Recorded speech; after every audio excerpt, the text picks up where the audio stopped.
नमस्कार दोस्तों, आप सभी का स्वागत है मेरे YouTube channel ITI notes for you पर। जैसा कि हमने पिछली क्लास में यूनिट्स ऑफ मेज़रमेंट के बारे में पढ़ा था, आज का हमारा टॉपिक है माप लेने की विधियाँ, यानी method of measurement. Method of measurement.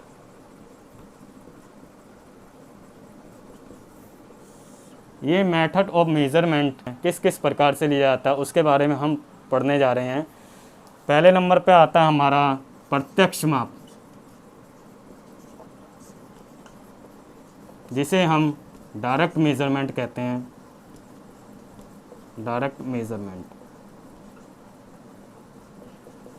दूसरे नंबर पे आता है हमारा अप्रत्यक्ष माप, जिसे हम इनडायरेक्ट मेज़रमेंट कहते हैं।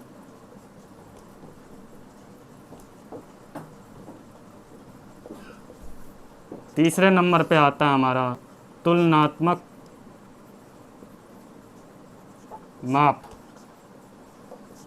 यानी कंपैरेटिव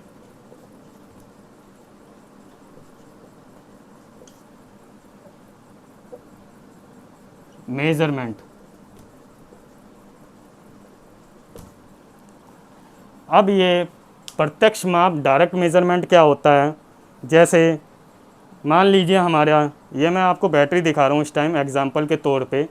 मान लीजिए हमारी ये जॉब है, जैसे ये वाइस के ऊपर हम वर्क करते हैं इस तरीके से फाइल के थ्रू, रेती, फाइल का मतलब रेती के थ्रू हम वर्क करते हैं वाइस के ऊपर।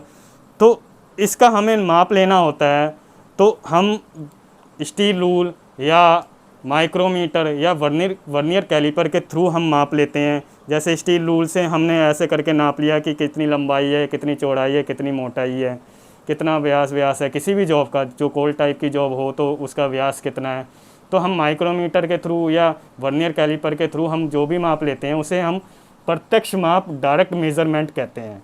अब अप्रत्यक्ष माप और इनडायरेक्ट मेज़रमेंट के अंदर क्या होता है, जैसे हमें किसी जॉब का माप आउटसाइड कैलिपर और इनसाइड कैलिपर के थ्रू लेते हैं। जैसे आउटसाइड कैलिपर होता है हमारा, इस टाइप का कैलिपर होता है, यूँ करके हुक से निकला होता है, उसमें आउटसाइड कैलिपर कहलाता है, यूँ फ्लेक्सिबल होता है वो। और इनसाइड कैलिपर होता है यूँ करके, इस टाइप से। वो मैं आगे चल के आपको दिखाऊंगा कि किस टाइप का होता है। तो उसको हम किसी जॉब का, जैसे इनसाइड कैलिपर है तो हम इस तरीके से मापते हैं, इस तरीके से।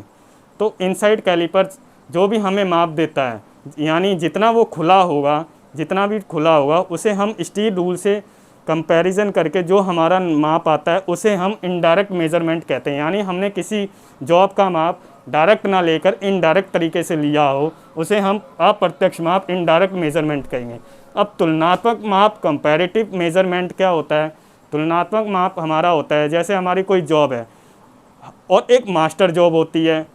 जो हमारी जॉब तैयार हुई होती है उसे मास्टर जॉब से हम कंपैरिजन करके जो हमारा मास्टर जॉब का साइज़ होता है उसी को हम साइज़ मान लेते हैं कि हमारा ये साइज़ रहेगा तैयार हुई जॉब का, उसे ही हम तुलनात्मक माप, कंपैरेटिव मेज़रमेंट कहते हैं। अब जो डिस्क्रिप्शन आपको एग्ज़ाम में लिखना है, अगर आपको क्वेश्चन आता है माप लेने की विधियाँ, मेथड ऑफ मेज़रमेंट के बारे में बताइए, तो आपको डिस्क्रिप्शन लिखना है। सबसे पहले फर्स्ट नंबर पे प्रत्यक्ष माप, डायरेक्ट मेज़रमेंट के बारे में लिखना है आपको।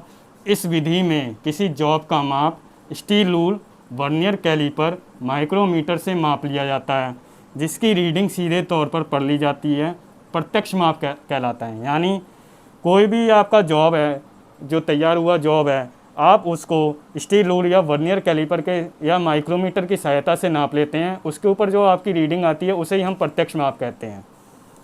दूसरा आता है अप्रत्यक्ष माप, इनडायरेक्ट मेज़रमेंट। इस विधि में पहले जॉब का माप आउटसाइड कैलिपर या इनसाइड कैलिपर से लिया जाता है और वो जितना खुला होता है उस माप को स्टील रूल की सहायता से नाप लिया जाता है।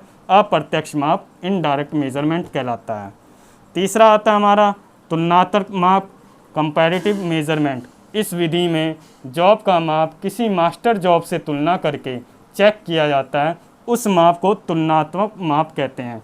यानी तुलनात्मक माप के अंदर कोई आपकी जॉब है उसको एक मास्टर जॉब से कंपैरिजन करके मिलाया जाता है, मतलब चेक किया जाता है कि जितना साइज़ उस मास्टर जॉब के अकॉर्डिंग आया होगा उसी को हम तुलनात्मक माप कंपैरेटिव मेजरमेंट कहते हैं।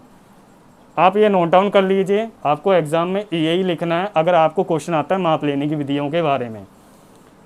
अगली क्लास में मैं आपको किसी भी पार्ट या जॉब का माप किस प्रकार से लिया जाता है उसके बारे में बताऊंगा। अगर आपको मेरा पढ़ाया हुआ कुछ समझ में आ रहा है तो प्लीज़ आप सब्सक्राइब, लाइक और शेयर ज़रूर करें। धन्यवाद। जय हिंद।